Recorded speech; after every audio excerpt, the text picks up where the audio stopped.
back here today. Well, traditional Chinese medicine expert Angela Warburton is going to be teaching us how to read our tongues. Everyone, please give her some love. Welcome to the show. Nice to have you here. So we're using our tongues to diagnose.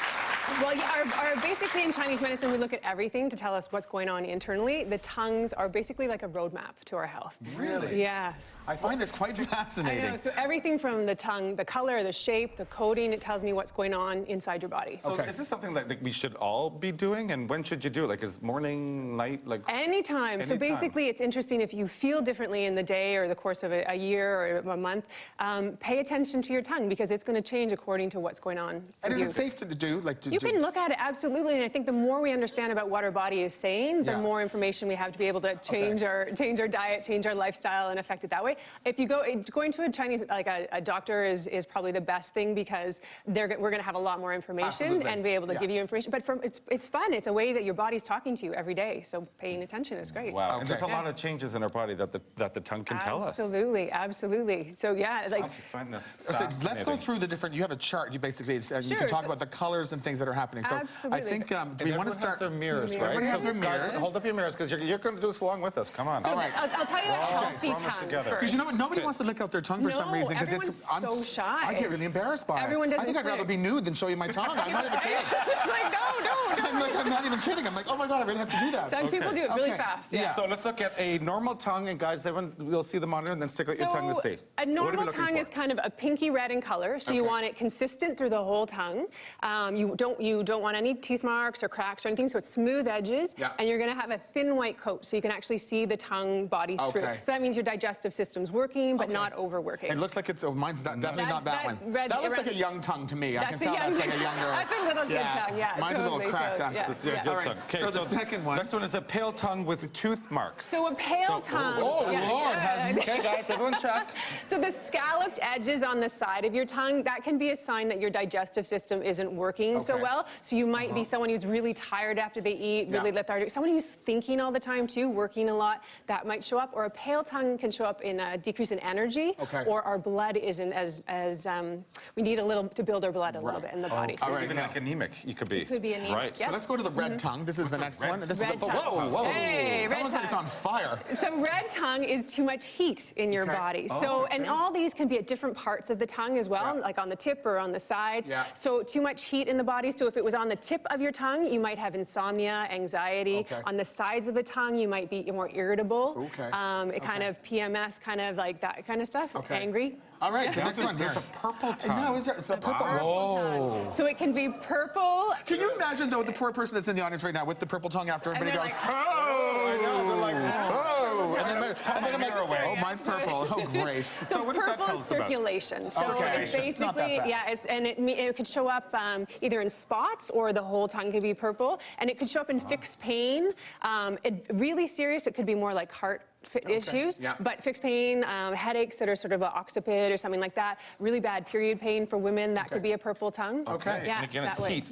So the next one we have is a cracked tongue. A cracked tongue. Kind of like you'd have the desert, you know, with the sun and not enough moisture. That's what that would be like. Is that dehydration? It's dehydration long term. So a lot of menopausal women will have this. It's like they'll get hot flushes, or night sweats, thirsty all the time, but not necessarily hot all the time. The red tongue would be more hot all the time, where this would be coming in waves. And now, when we're going through our tongues, so your tongue is pretty consistent, or does it change a lot? It's both. Sometimes people will have a pattern that's there consistently, and a lot of times it will change according to what's happening in the course of a day, or if you're sick, a common cold or something like that, you can see some changes. I've never heard the audience talk so much, but this is it's so fascinating. What's your tongue doing? What's your tongue? I usually have a mirror in front of my face at all times, but not hanging out my tongue, though. It's just usually this.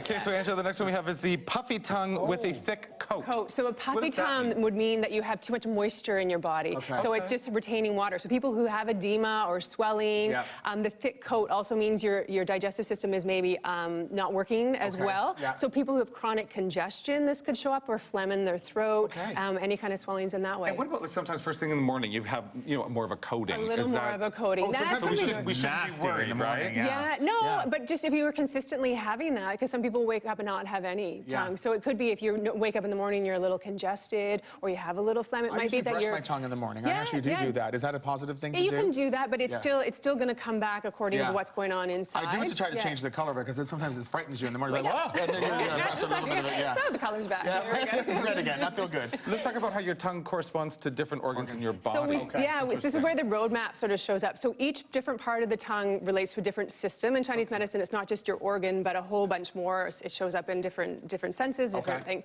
So the very tip of the tongue, we say the heart system. So that will show up in our thinking if we've got a busy mind. So the red tip, that way, palpitations, heart stuff. Is that a red tip right? A little bit. You've been working very hard. So that is it. So that one. And then the lung system, that's like our immune system in Chinese medicine, just behind it. So that one will show up. Sometimes if people have a cold, like they've got the sore throat and a cold, that whole front area could be really red or something like that, or paler. The sides are the liver and gallbladder system. So this will show up not only in the liver, gallbladder, but it shows up in our eyes, it shows up in our tendons, in our nails. What are we looking for if we got a problem there? If it's got either redness, so that could be really irritable, PMS, or really pale could be anemia, or cracking. There's just not enough. You know what? I feel like I just feel this is awesome because I now just can't put the tongue back in my mouth. I want to know more. I'm just literally sitting here like this. Okay, tell me what else is going on. Like I'm sitting in the middle in our living room having a private consultation. Yeah, I'd be like, okay. This is most people put their tongue back in pretty fast. They're like, oh, I'm done. Okay, and I'm like, okay, I was just hanging out here. I'm liking it. So what's the center? The center is our spleen or pancreas and stomach system, so our digestive system. So what you might see here is that it's a little bit more red. So this would be someone who's burning through food fast. There's too much heat in that system. Too much heat. I eat a lot of food. Yeah, and it could be really hungry all the time. So that's me right here. Or a thick coat means our body's not able to metabolize the moisture as well, so that can show up as well. And now the very back, because that's always hard to read because that's where you kind of get the most film or whatever. Yes, and so that's normal to have a little more coat back there, but the kidney... Not one person has their tongue out. I expect to see all of you with your tongues out. Come on, let's do it. There's going to be a test afterwards, everybody. That's right. What does your tongue say? So the kidney bladder, this shows up in low back pain, knee pain, premature aging, graying of the hair, is all this kidney system. Oh my gosh, So you can see imbalances that way. If it's peeled back there, cracked, it means more the yin or the sort of drying aspect is happening. Yeah. Perfect. Well, amazing information. So fascinating. Fantastic stuff. All right, okay. Awesome. All right, everybody, we're going to take a fast break. When we come back, Angela's going to show us the Chinese ingredients she says you need to know about. All right, one more time. I just seem to be so cool with it now. This is awesome. I'm like totally into this.